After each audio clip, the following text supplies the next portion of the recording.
कंठी धरिला कृष्णमणी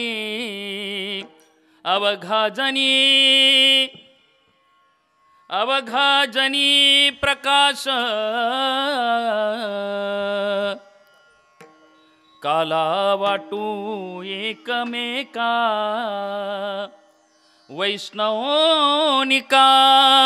वैष्णवनिका संभ्रम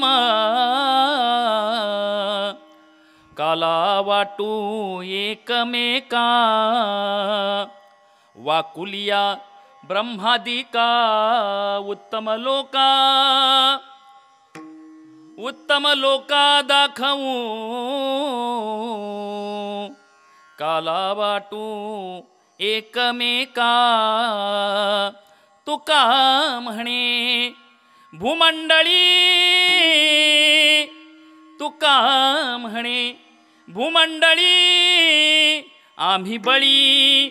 आम्ही बळी विरगाढे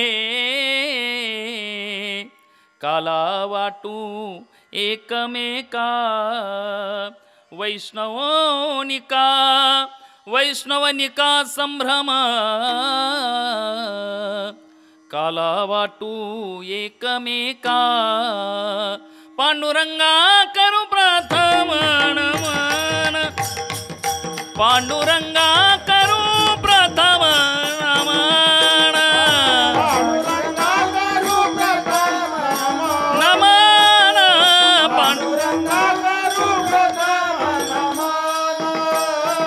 पांडुरंगा करू प्रथम नमन पांडुरंगा करू प्रथम नमन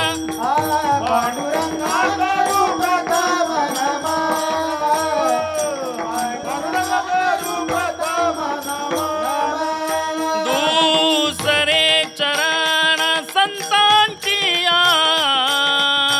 टाळी वाजवा सर्व हा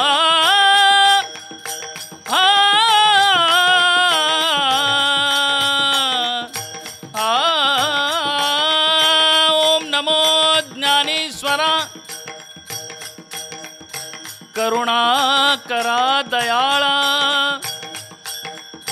तुमचा अनुग्रह लाधलो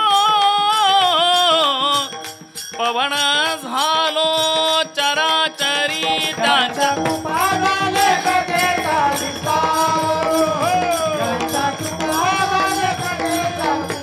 विस्तारू बाबाजी सद्गुरुदास तुका महायोग पीठे तटे भीमरथम वरम पुंडरीकाय दातुन मुनींद्रे समागत्य तिष्ठन्तमानन्दकन्दं परब्रह्मलिंगं भजे पांडुरंगं ब्रह्मानन्दं परमसुखदं केवलं ज्ञानमूर्ति द्वन्द्वातीतं गगनसदृशं तत्त्वमस्यादिलक्षणम् एकं नित्यमलचलं सर्वादिसाक्षिभूतं भावातीतं त्रिगुणरहितं सद्गुरुं तं नमामि।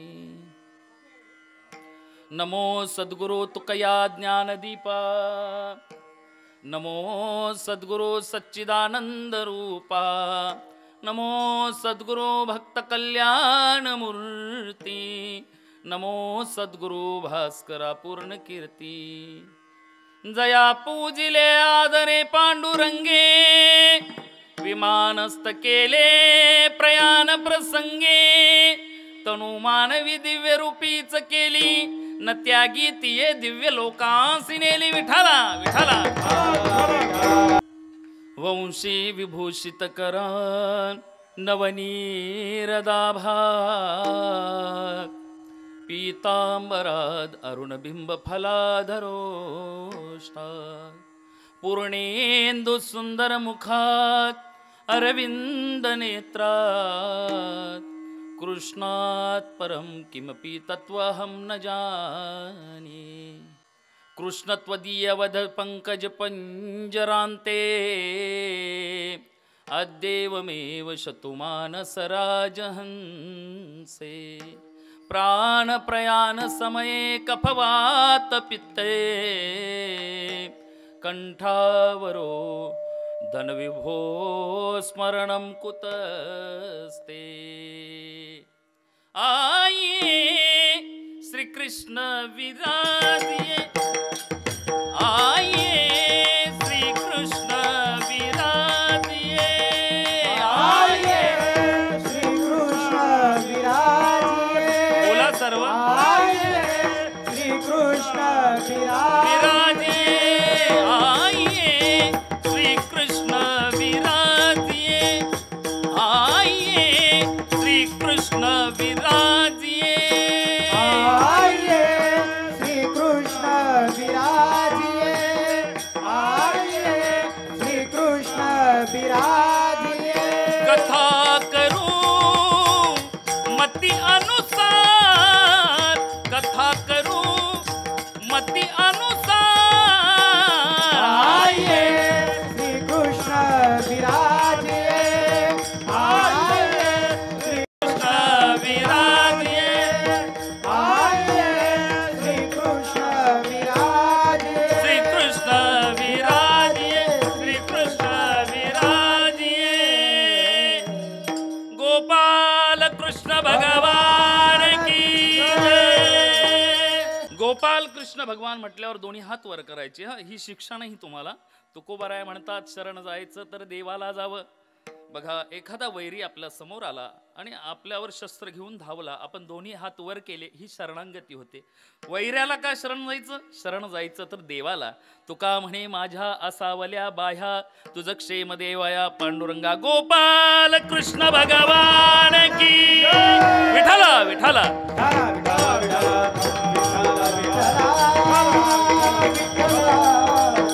कंठी धरिला कृष्णमणी अवघा जनी प्रकाश. काला वाटू एकमेका वैष्णवनिका संभ्रम. भक्तवत्सल भक्ताभिमानी दिनानाथ पांडुरंग परमात्मा. भगवत स्वरूप श्रोतृवर्गाच्या चरणावरती साष्टांग प्रणिपात करतो. सेवेकरता निवडलेला अभंग जगदवंदिनी जगश्रेष्ठ देहूची सुप्रसिद्ध साधू तुकोबाराय यांचा काला या प्रकरणातील अत्यंत प्रसिद्ध असा अभंग आहे. अभंगांच्या शब्दाचा विचार करू जाता सर्वसामान्यांच्या गळी सहजरीतीने उतरेल असा अभंग आहे. नित्य पाठातील अभंग आहे. रोज आपण अनेक वेळा काल्याच्या कीर्तनामध्ये हा अभंग म्हटला जातो. या अभंगाद्वारे तुकोबाराय आपल्या जीवनात आपण केलेली साधना आणि त्या साधनाची फलश्रुती आपल्यासमोर मांडतात. विठ्ठल विठ्ठल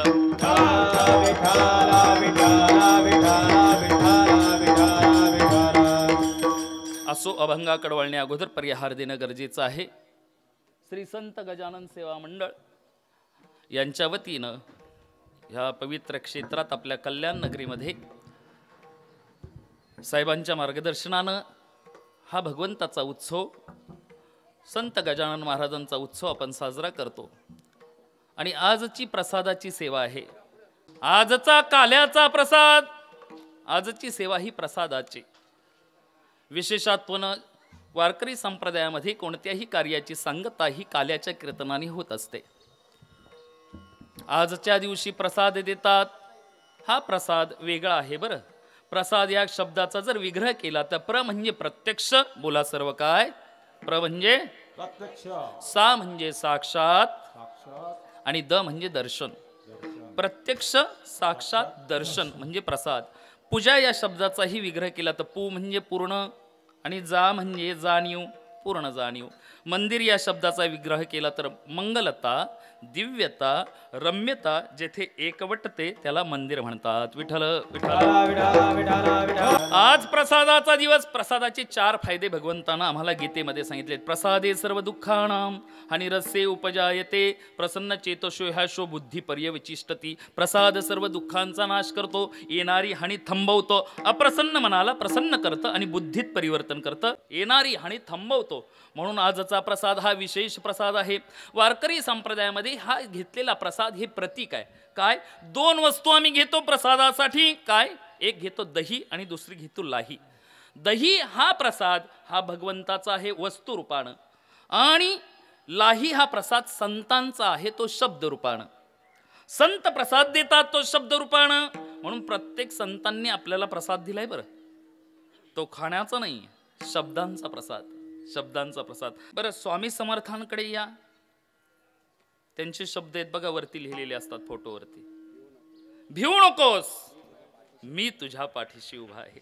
प्रसाद आहे हा, संतांचा प्रसाद, संत गजानन महाराजांचा प्रसाद. गण गण गणात बोते, बोला सर्व काय? गण गण गणात बोते. गण गण आपल्या अंतरात तू पहा, याचा अर्थ गण शरीर रूपी, त्या गणात हृदयात डोकाव, तिथं तुला भगवान दिसेल. हे सांगतात तैसा हृदयामध्ये मी रामू, असता सर्व सुखाचा आरामू.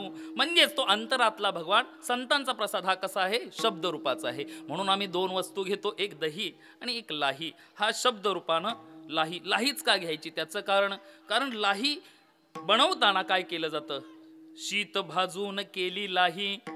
शीताला भाजावं लागतं. तसं संतांचं जीवन आहे.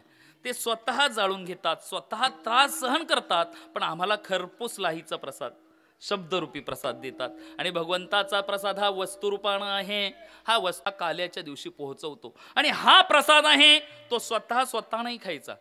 मग काय करायचं बघा. बरं एक सांगतो तुम्हाला, विचारतो, सांगा मला.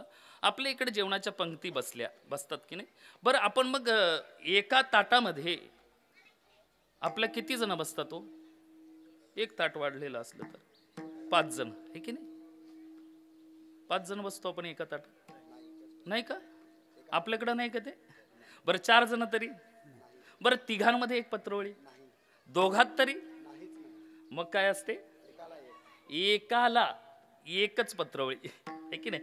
एकाच ताटामध्ये त्याचं तू. कारण ते बघा आपल्या इकडे अमान्य आहे, आपण कुणाचं उष्ट खाऊ नये. उष्ट खाण्याची ही प्रथा नाही आहे. मग पण आमचा हा प्रसाद कसा आहे माहितीये का? हा उष्ट खाण्याचा आहे. एकमेकाचं उष्ट खायचं, एकमेका देऊमुखी. किंवा पण हा भगवान फार लवाडा आहे बरं. हा काय करतो? आम्हाला उष्ट देतो, पण तो उष्ट नाही खात. आम्हाला तो उष्ट देतो, पण उष्ट नाही खात. मग काय खातो? पाहता गोवळी, पाहता गोवळी, पाहता गोवळी, पाहता गोवळी. खाये त्यांची उष्टावळी, खाये त्यांची उष्टावळी, उष्टावळी. करती नामाचे चिंतन,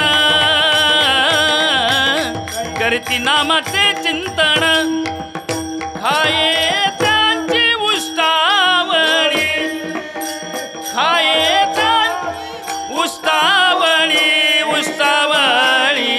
करती नामाचे चिंतन. करती नामाचे चिंतन. गडी कान्होबाचे ध्यान. भगवान काय करतो तर आमचं उष्ट नाही खात. मग काय खातो? उष्टावळी. उष्ट वेगळं आणि उष्टावळ वेगळं. उष्ट म्हणजे काय? बघा आपण ताटामध्ये अन्न घेतो आणि नंतर आपल्या हिंदू धर्मामध्ये त्या ताटाच्या बाजूने पाणी फिरवण्याचा प्रकार आहे. आता बहुतेक साहेब आपल्या तरुणांना माहीतच नाही. पाणी फिरवते म्हणतात, हे बुवा काय करतात काही कळत नाही. पण का पाणी फिरवायचं? पाणी फिरवण्यामागे शास्त्र काय तर ही कृतज्ञता आहे. हे अन्न माझ्यापर्यंत पोहोचवलं, पोषितो जगाशी एकला तो, त्याच्यामुळं ती कृतज्ञता. दुसरं, शेतकऱ्यानं शेतात अन्न पिकवलं, ते धान्य काढून तो हमाल आपल्या खांद्यावर घेऊन आला, आपल्या घरामध्ये आपल्या गृहिणीने ते निसलं, कृतज्ञता. मग चक्कीमध्ये गेलं, ही सर्वांची कृतज्ञता व्यक्त करायची. आणि देवा मला हे अन्न मिळालं. मग पंचप्राण, ओम प्राणायाम स्वा, प्राणायाम स्वा, व्यायाम स्वा, हे मला मिळालंय. पण त्या ताटात जे शिल्लक राहतं त्याला म्हणतात उष्ट. मग उष्टावळ कशाला म्हणायचं? पाणी फिरवल्यानंतर ताटाच्या बाहेर जे सांडतं ना त्याला म्हणायचं उष्टावळ. या उष्टावळीचे अधिकारी किडे आणि मुंग्या असतात. म्हणून ताटातून खाली पडलेलं अन्न परत उचलून ताटात नाही खायचं. काही एवढी माणसं कंजूस असतात, ते उचलून तोंडात टाकतात. ताटाच्या खाली जे पडलं ते उष्टावळ आहे. पण आपल्या प्रेमापोटी भगवंत उष्ट नाही खात. काय खातो? खाये त्यांची उष्टावळी. आमच्या प्रेमासाठी भगवंत ती उष्टावळ, ताटाच्या खाली पडलेलं अन्न सुद्धा तो खातो भगवान. म्हणून आजचा प्रसाद आहे हा उष्ट खाण्याचा, उष्टावळ खाण्याचा. म्हणून आजच्या दिवशी एक दंडक आहे की आजच्या दिवशी एका भगवंताच्या चरित्राचं वर्णन करायचं. ते कोणत्या चरित्राचं? कोणाच्या चरित्र ते उच्चारावे केले देवे गोकुळी. भगवंतानं गोकुळात जे चरित्र केलं त्याच चरित्राचा उच्चार करायचा. कारण भगवंतानं चरित्र केलं गोकुळामध्ये, मथुरेमध्ये 11 वर्ष गोकुळात, नंतर मथुरेमध्ये आणि बाकीचं द्वारके. तर द्वारकेच्या चरित्राचा उच्चार करायचा नाही, मथुरेच्या नाही. मग कोणत्या?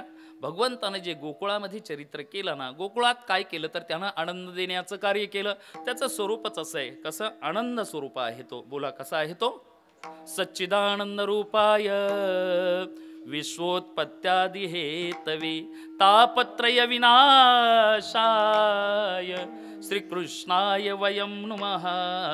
तो सच्चिद आणि आनंद स्वरूप आहे. त्याचं स्वरूपच असं आहे. कसं? अधरम मधुरम वदनं मधुरम नयनं मधुरम हसितं मधुरम गोपी मधुरा ग्वाला मधुरा. त्याचं येणं मधुर, त्याचं जाणं मधुर, त्याचं बोलणं मधुर, त्याचं चालणं मधुर, त्याची प्रत्येक क्रिया मधुर. कशी? बघा, माथे पे मुकुट देखी चंद्रिका की चटक देखे, छाती की लटक देखे, रूप रस पीजिए, लोचन विशाल देखे, गले कुंज माल देखे, अधर रसाद देखे, चित्त चोप कीजिए, कुंडल की हलन देखे, पलकन की पलन देखे, चलकन की चलन देखे, सर्वस्व दीजिए, पीतांबर छोर देखे, मुरली की घोर देखे, सावरे की ओर देखे, देखे और कीजिए. क्या? भज गोविंदा गोविंदा गोपाला. बोला बोला, टाळी वाजवा. भज गोविंदा गोविंदा गोपाला, मेरो मुरली मनोहर नंदलाला. भज गोविंदा गोविंदा गोपाला, गोपाल कृष्ण भगवान की जय. असा हा आनंद स्वरूप आहे. तो त्याचं स्वरूपच असं. पाहिल्या तो मनावर आक्रमण करतो. कशावर? मनावर. हे मन फार चंचल आहे. दश चंचलामध्ये मनोमधो करो मे गो मानिनी मदनो मरुथा मा मधो मरकट्यो मस्यामकार दश चंचला. हा मनावरती आक्रमण करतो. फार चंचल आहे. कीर्तनात जरी बसलो असलं तरी आपलं मन बाहेर असतं का? मग आता उशीर झालाय म्हणून पंक्तीकडे असतं का? हे मन फार चंचल आहे. मग ह्या मनाचं काय? हा काय करतो? त्याचं स्वरूपच असं आहे. त्याला म्हणून त्याची व्याख्या काय केलेली आहे? त्याला काय म्हणतात माहिती आहे का? नाथबाबा, मन मोहन मुरलीवाला. तुम्ही बोलाल का माझ्या मागे? सर्व तुम्ही बोला. मी बोलतो तसंच बोला. मन मोहन मुरलीवाला, मन मोहन मुरलीवाला,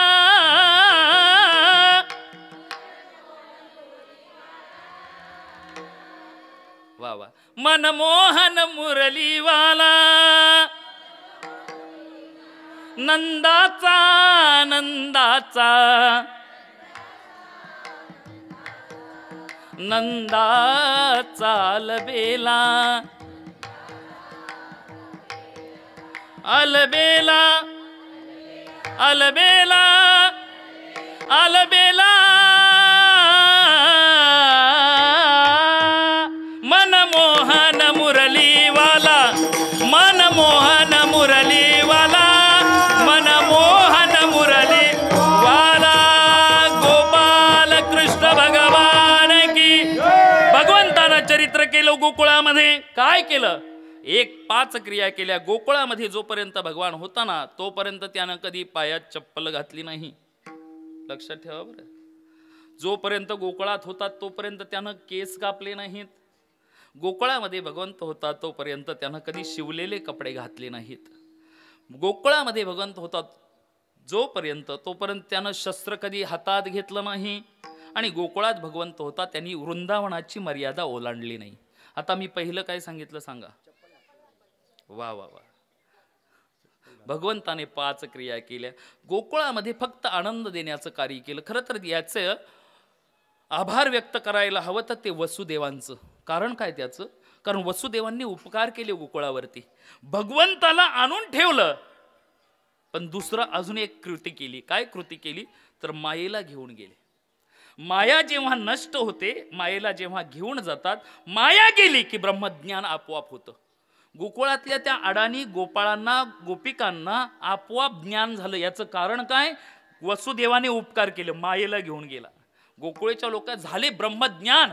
जप तप यज्ञ याग केल्या विना साधू योगी जपी तपई तपस्वी हिमालयात जातात. हिमालयामध्ये उलटे टांगून घेतात स्वतःला गुहेमध्ये, भगवंताचं स्वरूप दिसत नाही म्हणून ते योगी उलटे टांगून गुहेत काय म्हणतात माहितीये का? कागा सब तनु खाइयो, कागा सब तनु खाइयो, चुन चुन खाइयो मांस, दो आंख छाड़ दियो, पिया मिनल की आस, गोपाल कृष्ण भगवान. ते योगी काय म्हणतात? अरे बाबा भगवंता, आम्हाला एकदा स्वरूप उलट टांगून घेतात आणि कावळ्यांना विनंती करतात, हे कावळे दादांनो, तुम्ही या, गिधाडांनो, आमच्या शरीराचे लचके तोडा रे खुशाल. फक्त एकच विनंती आहे, जोपर्यंत मी त्या भगवंताला पाहत नाही ना, तोपर्यंत माझे डोळे फोडू नका. बघा, पण ह्या गोकुळातल्या गोपिकांना, गोपाळांना त्या भगवंताचं सानिध्य लाभलं आणि ज्ञान प्राप्त झालं. देव ठेवला आपल्याकडे, सगळीकडे देव आहे, पण मायेमुळे आपल्याला त्याचं अस्तित्व कळत नाही. पण वसुदेवानं उपकार केले आणि मायेलाच घेऊन गेला, आहे की नाही? उपकार केले गोकुळावरती. म्हणून त्या गोकुळामध्ये भगवंताच्या क्रिया कृती त्यानं आनंद देण्याचं कार्य केलं. तुम्हाला उपभोगायचा आनंद सर्वांना यायचं माझ्याबरोबर तुम्हाला वृंदावनात नक्की. बघा उशीर झालाय, यायचंय सर्वांना. सर्वांनी माझ्या मागे परत बोला. जे नाही आले त्यांना बोलवू आपण. हा बोला सर्व, चला. अजून मोठ्यानं, चला हो, चला चला चला हो, चला चला चला चला चला चला. पण तुम्ही तुमची शिदोरी बांधून आणली आहे का? सगळं घेतले कपडे वगैरे? नक्की यायचं आता. परत म्हणा, चला चला चला चला चला. कुठं? मला विचारा ना कुठं? चला बाई वृंदावनी रास क्रीडा पाहू, चला बाई वृंदावनी रास क्रीडा पाहू, चला बाई वृंदावनी रास क्रीडा पाहू, चला बाई वृंदावनी रास क्रीडा पाहू. नंदाचा बाळ याने केला नवलावू, नंदाचा बाळ याने केला नवलावू, नंदाचा बाळ याने केला नवलावू, नंदाचा बाळ याने केला नवलावू. चला चला हो, चला हा, चला चला चला चला चला चला चला चला चला चला चला बाई वृंदावनी रास क्रीडा पाहू, चला बाई वृंदावनी पाहू. भगवंतानं कृती केली आनंद देण्याचं. गोपिकांसाठी काय केली तर रास क्रीडा. आणि भगवंत उभा राहिला ना, त्याचं उभं राहणं वेगळं आहे हो. कसा? प्रत्येक दैवत वेगळं उभं राहतं. आमचा पांडुरंग परमात्मा दोन्ही पाय समान, विटेवरी ज्याची पाऊले समान, समचरण सरोजम सादरीला बुधाभम, जगन निहित पाणी मंडन मंडना, तरुण तुलसी माला कंधरम कंजनेत्रम, सदय धवलहासम विठ्ठलम चिंतयामी. विटेवरी तशीच पाऊल आहेत त्याची समान. रामप्रभू उभे राहतात, एक पाय पुढे आणि एक पाय मागे, धनुष्यबाण घेऊन, कारण त्यांना रावणाचा वध करायचा आहे की नाही. एक पाय पुढे एक. पण गोपाल कृष्ण कसा उभा राहतो? हा बघा, असा सरळाला सरळ आणि वाकड्याला असंच असावं बरं. सरळ असेल तर सरळ. कृष्णाचं चरित्र शिकड्याजोग आहे. गोपाल कृष्ण भगवान दिनाचा तो काय करतो? वृंदावनी वेणू. आता यांना गायला नाही जायचं आपण, तुम्हाला आनंद उपभोगायचा ना, तुम्ही गायचं. फक्त माझ्या मागे मी म्हणेल तेवढं बोल. वृंदावनी वेणू कवणाचा मायेवाचे, वेणूना दे गोवर्धन गाजे. फक्त प्राण्यांना मनुष्यांना आनंद नाही. वेणूना दे गोवर्धन असं डोला, वृंदावन डोलतो. वेणूना दे गोवर्धन गाजे, पुच्छ पसरोनी मयूर विराजे. मज पाहता भासती यादव राजे राजे राजे हे वृंदावनी वेणू कवणाचा मायवाजे. अजून काय परिणाम झाला? तृण चारा चरू विसरली, गाई व्याघ्रे एके ठाई झाली. गाई आणि वाघाला एकत्र कधी पाहिलंय का? पण कृष्णाचा तो वेणुनाद ऐकल्याबरोबर वैरभाव समूळ विसरली, समूळ विसरली, वैरभाव समूळ विसरली. पक्षी कुळे, आकाशातून उडणारे पक्षी वेणुनाद ऐकल्याबरोबर त्या आकाशातच स्थिर झाले, जसे तुम्ही मंडपात स्थिर झालात. अजून 1 तासानं तुमच्यावरती ऊन येईल, तरी सुद्धा तुम्ही स्थिर राहाल का? पक्षी कुळे निवांत राहिले, वैरभाव समूळ विसरली. एवढंच नाही, ध्वनी मंजुळ मंजुळ. आता एवढं बोला तुम्ही हा माझ्याबरोबर. काय तो आवाज कसा आला? ध्वनी मंजुळ मंजुळ. बोला. हो, मंजुळ नाही आलो बघा. असा ध्वनी मंजुळ मंजुळ. ध्वनी परत एकदा, ध्वनी मंजुळ मंजुळ. बरं नाही आलं पण आता करू, चला ऍडजस्ट. उमटती वाके ऋण झुण ऋण झुण वाजती, वाके ऋण झुण.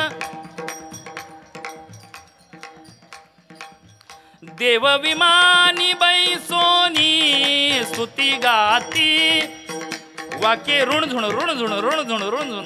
भगवंताच्या ह्या लीला आनंद देण्याचं कार्य केलं, त्याच भगवंताचा प्रसाद. तुकोबाराय म्हणतात की मी माझ्या जीवनामध्ये काय क्रिया केली. खरं तर हा भगवंताचा प्रसाद आहे ना, हा प्रसाद पुन्हा पुन्हा खावा असं का वाटतं? हे काल्याचं कीर्तन दरवर्षी आपण कृष्णचरित्र ऐकता, मग परत परत हे का करायचं, तेच का सांगायचं? याचं कारण काय? परत परत पुन्हा पुन्हा पुन्हा पुन्हा ऐकून नक्की भगवंताचं स्वरूप आपल्या अंतकरणात, आपल्या हृदयाच्या माझघरामध्ये स्वरूप भगवंताचं प्राप्त होईल, स्थापित होईल. म्हणून पुन्हा पुन्हा ऐकायचं. म्हणून काय करायचं? खरं तर तुकोबराय म्हणतात की आम्ही परत जन्माला येऊ आणि परत तो काला खाऊ. काला कसा खायचा? उपजवून या पुढती येऊ, काला खाऊ दही भात. हा दही भात काला उपजून या पुढती येऊ असं का म्हटलं? याचं कारण काय? तर हरिभक्तीपरायण गुरुवर्य वैकुंठवासी शामगावकर आप्पा, नामदेव आप्पा शामगावकर, एक दृष्टांत त्यांच्या प्रत्येक काल्याच्या कीर्तनात कोणी ऐकलं असेल, जुनी श्रोते वर्ग असतील तर ऐकलं असेल तुम्ही. ते सांगतात की हा काला आहे ना, हा याचा लाभ कुणालाही नाही मिळत. तर का? याचं कारण काय? हा काला फक्त कृष्ण चरित्रातच आम्हाला मिळाला. बाकी कोणत्या भगवंताचा अनेक अवतार झाले, काला काही दिला नाही. पहिला अवतार मत्स्य अवतार, त्या मनूसाठी, इश्वाकू नावाचा मनू, त्यासाठी भगवंतानं अवतार घेतला. कसा? तो स्नान संध्येसाठी नदीवरती गेला आणि त्यानं अशी अर्धी अर्पण करण्यासाठी सूर्यनारायणाला ओंजळ भरल्याबरोबर त्या हातामध्ये एक मासा आला. याला वाटलं अरे मास्यासह अर्धे देऊ नये, परत पाण्यात त्याने सोडलं, परत ओंजळ भरली, परत मासा आला, परत पाणी खाली सोडलं, परत ओंजळ भरली, परत मासा आला, परत खाली सोडलं, परत भरली, परत तोच मासा आला, परत खाली सोडलं, परत वर. आता असंच सांगत राहू का? असं बऱ्याच वेळा झालं. मग तो म्हटला अरे बाबा, तो मासा मग बोलायला लागला, राजा अरे मला काही सोडू नको रे, मी तुझ्यावर उपकार करण्यासाठी आलोय आणि अरे मला जे करायचंय ना त्यासाठी माझं जिवंत राहणं गरजेचं आहे. मग एक करणं, मला जर ह्या पाण्यामध्ये मी राहिलो तर मग काय होईल? दुसरे माझ्यापेक्षा मोठे येतील मासे आणि माझं ग्रहण करतील, मला खातील. मग असं करणं, मला एखाद्या भांड्यात सोडणं. त्याच्याजवळ कमंडलू होतो, त्याच्यामध्ये त्यानं सोडलं. कमंडलू घेऊन घरी जातोय ते त्या कमंडलू एवढा मासा झाला. मग यानं काय करावं? यानं मोठं टोप घेतला, त्याच्यात टाकलं. आपलं डाळीचं टोप आहे ना तेवढा, तो मासा तेवढा झाला. मग त्यांनी काय केलं? त्याच्यापेक्षा मोठ्या भांड्यात तो मासा अजून तेवढा क्षणात झाला. मग त्यानं काय करावं? काय? त्याने स्विमिंग पूलमध्ये टाकला. तो तेवढा झाला ना, परत तेवढा झाला. काय करावं काही कळेला. सरोवरामध्ये टाकलं, त्यातही मावेना. आणि मग त्याला समुद्रापर्यंत पोहोचवण्यात आलं. त्यावेळेला तो राजाशी बोलू लागला, राजा बघ, ही पृथ्वी नष्ट होणार आहे. दुष्ट दुराचारी अनाचारी लोक वाढल्यामुळं, खलू लोक वाढल्यामुळं आता ही पृथ्वी नष्ट होणार आहे. पण राजा असं कर, तू एक नाव बनव. त्या नावेमध्ये जेवढे जेवढे विद्वान आहेत, जे जे या मंडपात आलेत, त्या सर्वांना तेवढ्यांनाच फक्त नावेत भर. जे आले नाहीत त्यांना काही नावेत घेऊ. जे भगवंताचं नामस्मरण करणार आहेत त्यांना त्या नावेमध्ये, बोटेमध्ये बसव. आणि तुझी ती बोट माझ्या शिंगाला बांध. प्रलय येणार आहे, त्या प्रलयाच्या काळामध्ये बाकी सर्व सृष्टीचा विनाश होईल, पण जे बोटीत बसलेत ना तेवढ्यांनाच मी वाचवेन. पण त्यानं प्रसाद काही दिला नाही. कुर्म अवतार समुद्रमंथनाच्या वेळेला उपयोगाला आला. आता सर्वच काही सांगत बसत नाही. वराह अवतार एक विशेष कार्य करण्यासाठी आला. हिरण्याक्षाचा वध केला. मत्स्य कुर्म वराह. त्याच्यानंतर वामन अवतार बळीसाठी, बळीला पाताळामध्ये घातलं. नंतर परशुरामाचा अवतार विशेष कार्य करण्यासाठी आला. 21 वेळा पृथ्वी निक्षत्रिय केली त्या परशुरामाने. 21 वेळा एकही क्षत्रिय ठेवला नाही, ब्राह्मण असून 21 वेळा निक्षत्रिय केली. त्यांचंही तेवढं मर्यादित कार्य होतं. आणि तदनंतर भगवंताचा अवतार कोणता झाला? वराह, वामन, परशुराम. परशुरामानंतर आले राम अवतार. राम अवतार केले. आणि खरं तर हेच 2 अवतार हे पूर्ण आहे. पूर्ण अवतार रामकृष्ण, पूर्ण अवतार रामकृष्ण, पूर्ण अवतार रामकृष्ण. दुर्जनाचा येणे करुणी संहार, दुर्जनाचा येणे करुणी संहार, दुर्जनाचा येणे करुणी संहार. पूर्ण अवतार रामकृष्ण, पूर्ण अवतार रामकृष्ण, पूर्ण अवतार रामकृष्ण. आणि मग पूर्ण अवतार रामकृष्ण, रामाचा अवतार. ह्या राम अवतारामध्ये सुद्धा जरा आता थोडंसं ढोबळ सांगतो ना. राम अवतारामध्ये भगवंतानं चरित्र केलं आणि रावणाचा वध केला.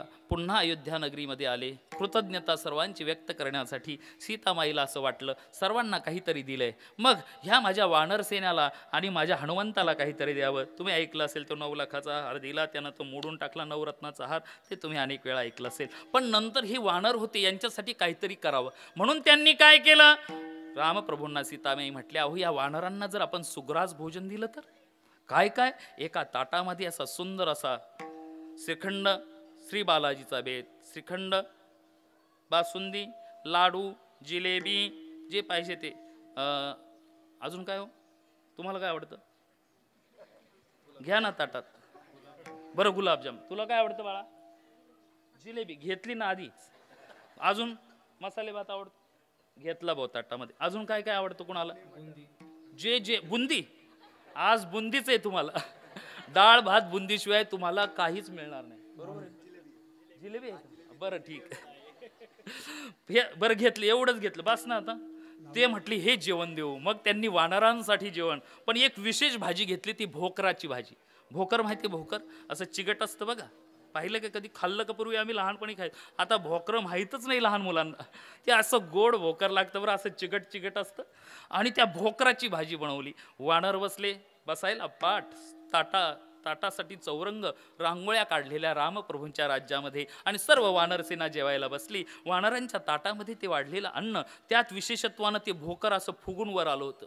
एका वानरानं ते भोकर असं हातात घेतलं आणि हातात घेतल्यानंतर त्याला काही विशेष वाटलं. त्याने दाबल्याबरोबर त्या भोकरातली बी अशी उडाली.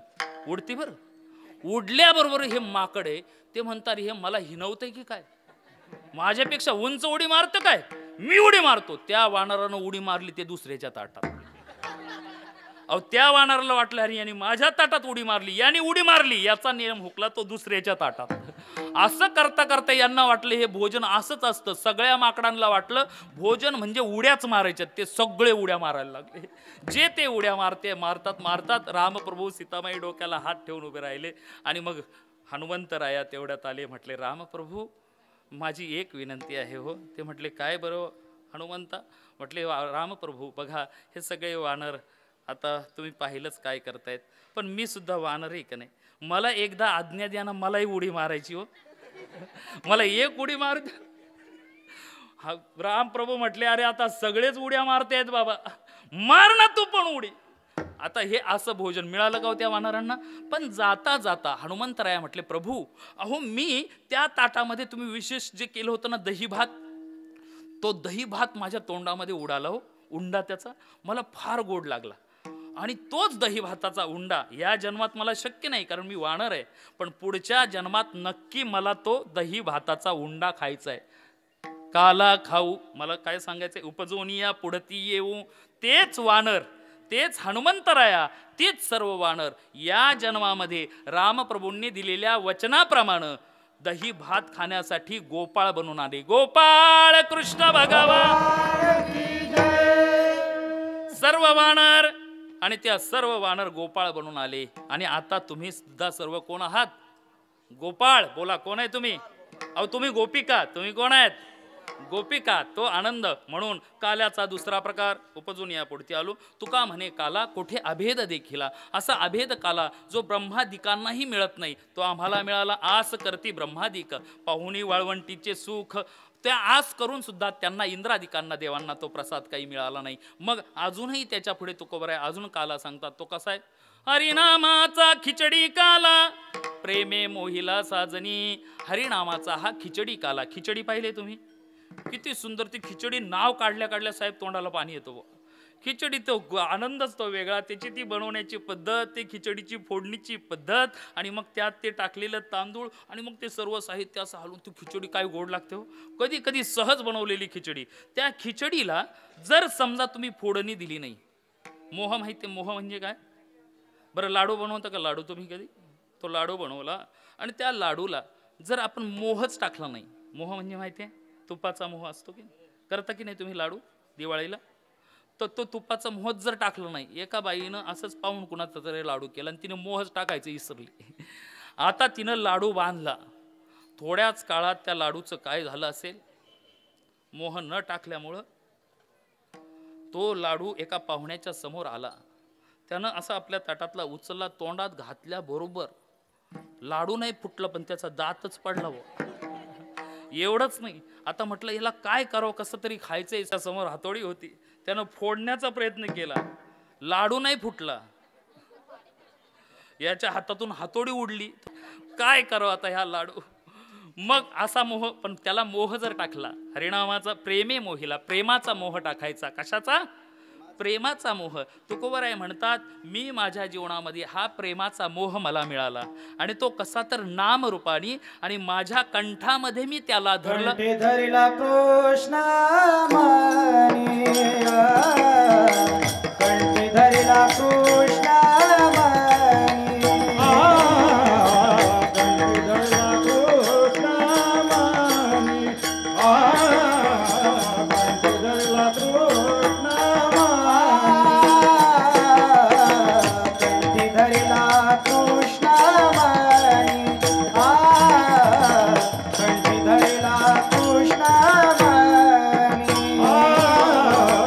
कंठी धरिला कृष्ण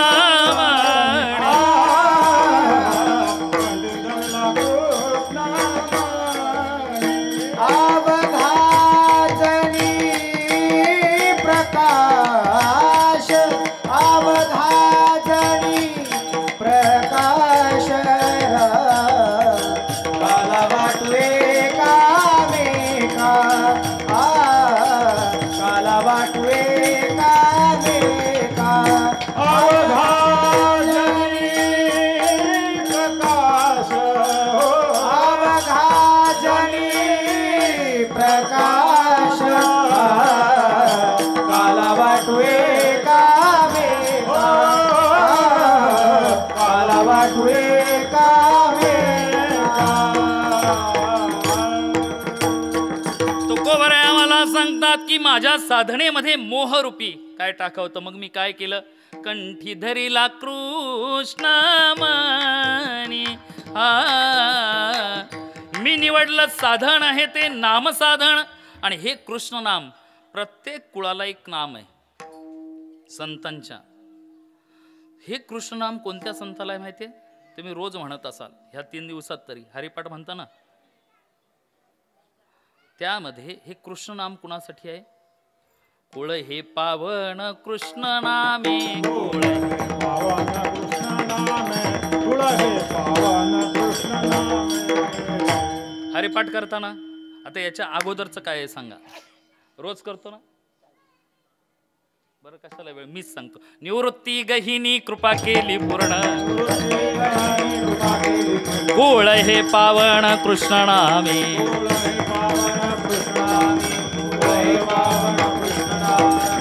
म्हणून हरिपाठ सरळ पाठ करायचा आणि कधी उलटाही करायचा. कुळ हे पावन कृष्ण नाम. ज्ञानोबरायांचं तुकोबराय म्हणतात, मी कंठामध्ये काय केलं? हे कृष्ण नाम मी कंठामध्ये धरलं. त्याचा परिणाम काय झाला? अवघाजनी मला सगळीकडे देव दिसू लागला. विठ्ठल जळी स्थळी भरला, रीता ठाव नाही उरला, आज म्या दृष्टीने पाहिला. विठ्ठ कहा पग डारू देखे अनेरा, देखे तो सब. हे सगळे तुकोबरायांचे शब्द. देखे तो सब.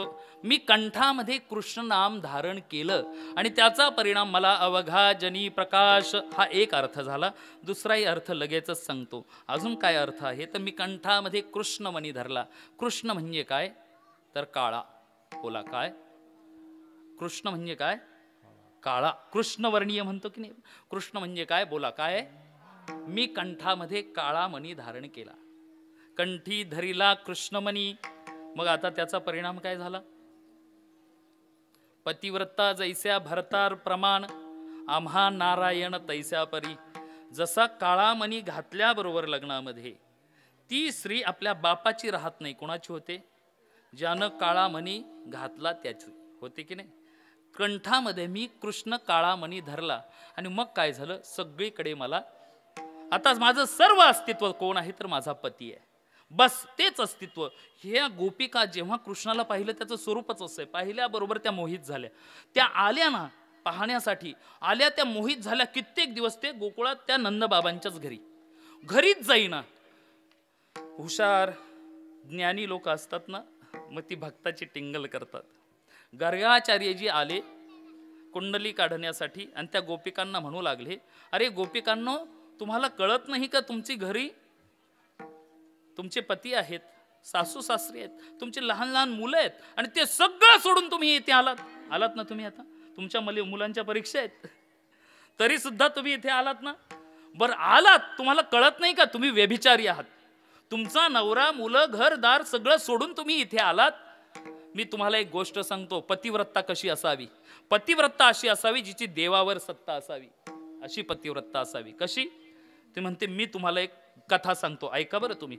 कोण सांगतं? गर्गाचार्यजी सांगतायत. काय कथा सांगतात की एक दशग्रंथी ब्राह्मण होता. तुम्ही ऐका बरं, मला उत्तर द्या त्याचं. दशग्रंथी ब्राह्मण होता, अग्निहोत्री होता. घरामध्ये त्याच्या यज्ञ चालत होता. रोज समिधा वनातून आणायच्या आणि ती त्याची क्रिया करायची, कर्म करायचं, कर्मकांड. अग्निनारायणाला प्रसाद द्यायचा, मग स्वतः ग्रहण करायचा, असा त्याचा नित्यनेम. एक दिवस वनातून आले भर दुपारच्या वेळेला. इतकेच वाजले होते, म्हणजे 12 वाजत आले होते. यानं दुपारच्या वेळेला आला. त्यांनी अग्निनारायणाची पूजा केली, अर्धे अर्पण केलं, नंतर स्वतः भोजन केलं. भोजनानंतर तो विसावला. तो आपल्या पत्नीच्या मांडीवरती डोकं ठेवून तो विसावला. त्याला झोप आली छान अशी. पत्नीनं पदरानं वारा घातला आणि त्याला गार झोप लागली. काही काळाने त्यांना लहान बाळ होतं, रांगणारं, नुकतंच रांगणारं बाळ. त्यांचा तो अग्निहोत्रीचा यज्ञकुंड पेटवलं होतं ना, तो प्रज्वलितच होता आणि त्या बाळ हळूहळू तिकडे जायला लागलं. जसं जसं बाळ अग्निकुंडाकडे जायला लागलं, हिच्या अंतरात धगधग होऊ लागली. माझं बाळ हवनकुंडाच्या जवळ जातंय की काय? आपोआप अंग थरथरलं, पण तिनं मांडी हलू दिली नाही. पदरानं ती क्रिया बंद केली नाही. बाळ हळूहळू हवनकुंडाकडे गेलं. डोळ्यात पाणी आलं, पण वरच्या वर ती पुसायची. माझं बाळ हवनकुंडाच्या जवळ जातंय म्हणता म्हणता हवनकुंडाच्या त्या पायऱ्यांना हात लावला. माझं बाळ डोकावतं की काय असं म्हणता म्हणता बाळाने आतमध्ये डोकावलं सुद्धा. आता माझं बाळ पडेल, पण ह्या क्रिया करताना मांडी हलवली नाही, कारण पतीची निद्राभंग होईल. ते बाळ डोकावतंय की काय असं म्हणता म्हणता माझं बाळ पडणार तर नाही ना? त्याचे पाय उचलले गेले, बाळ अग्नीमध्ये गेलं. धगधग झालं, डोळे पाणावले, काय करावं कळेना, अंग कंपित होतं पण मांडी हलू देत नव्हती. काय वरच्या वर डोळे पदराने पुसत होती. त्याच वेळेला नंतर काही काळानं पतीची निद्रा भंग झाली.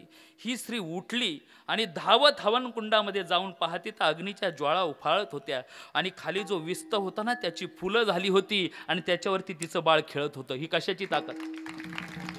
भगवंताच्या नवे नवे पतीची सेवा करण्याचं फळ आहे. त्याची तिची देवावरी सत्ता. कोण सांगतंय ही कथा? गर्गाचार्य. तुम्ही विसरले की काय? तुम्ही जरा इमोशनल झाले. गर्गाचार्य त्या गोपिकांना, अगं अशी पतीची सेवा करावी, हे पातिव्रत्य धर्माचं पालन करावं, तुम्ही मला सोडून. तो म्हटलं, अगं असं काय करतोय? कारण तुझ्या बापाने मला दिलंय का? तुला का दिले? परदेशात आहे म्हणून एकदा इतक्या ढोंगा सोंगात लग्न करून दिलं. ज्याला पाहिजे ते पक्वान्न खायला घातलं. किती मोठं लग्न करून दिलं की नाही? कशासाठी? कशासाठी लग्न केलं? तो नवरा परदेशात, आपण पण देतो की नाही असं पाहून, परदेशात मुलगा आहे म्हणून. बरं ठीक आहे. मग अगं मला गेलंच पाहिजे ना, कारण आपल्या पोटाचं, आपलं नाही तर पोट कशानं भरायचं? ती म्हटली, बरं ठीक आहे तुम्ही जातायत तर जा, पण एक करा ना, मला तुमची एक मूर्ती बनवून द्यावं. ती मूर्ती मी माझ्या देव्हाऱ्यात ठेवेन. असं म्हटल्यावर त्या पतीचे डोळे भरून आले. अरे माझ्यावर किती प्रेम करते. ती म्हटली, मला तुमची मूर्ती बनवून द्या. तिला आनंद वाटतो बरं. मग तो म्हटला, अरे बापरे, नवलच आहे. आमच्या बायकोनं कधी असं आमच्याकडं पाहिलं नाही. आम्ही 8-8 दिवस बाहेर जातो तरी, पण तरी सुद्धा मला ती मूर्ती एक बनवून द्या ना. याला आनंद वाटला. हा म्हटला, अरे सामान्य दगडाची याची कशाची मूर्ती, मी सोन्याचीच बनवून देतो ना. आनंद वाटला त्याला. आणि मग त्यानं एक मूर्ती बनवून दिली आपल्या पत्नीला.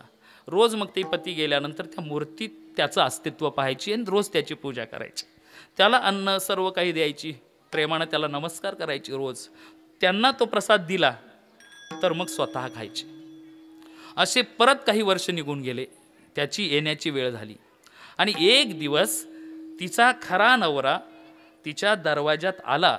त्यावेळेला ही ह्या पतीची सेवा करत होती मूर्तीरूपी.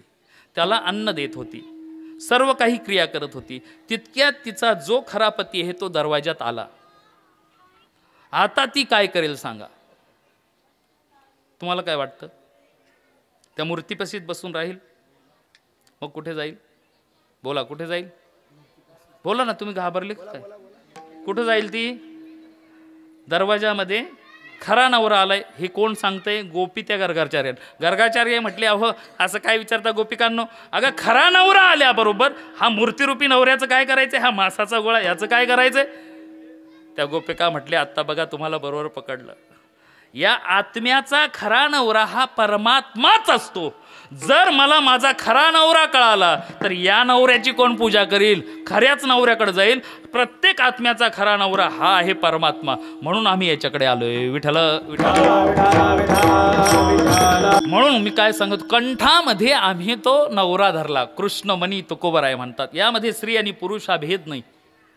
मग स्त्री पुरुष हा भेदच नाही. दुरळ अंबुला केला गे बाई. दुरळू ज्ञानोबराय म्हणतात, मी दूरचा नवरा केलाय. ज्ञानोबराय पुरुष असून स्त्री पुरुष हा भेद नाही. आत्म्याचा नवरा हा परमात्मा आहे. मी असा हा नवरा केला. कृष्णमणी कंठामध्ये काळा मणी धरला. मला सगळीकडे तो प्रकाश दिसू लागला. आणि मग जो मला प्रसाद मिळालाय ना, तो प्रसाद त्यानं मला जो दिला तो एकट्यानं खायचा नाहीये. मग तो काय करायचं? दुसऱ्या चरणात कालावाटू एकमेका, कालावाटू एकमेका, कालावाटू एकमेका,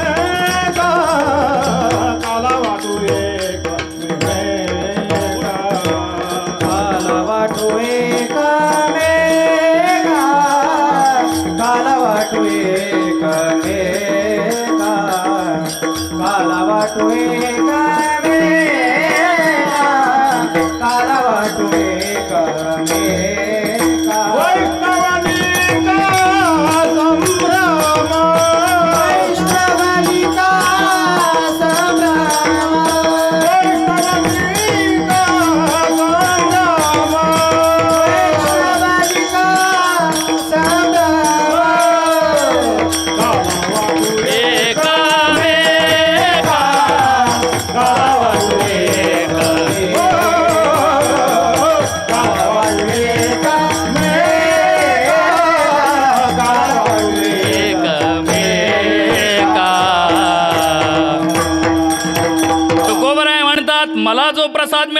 तो मला एकट्याला नाही खायचा.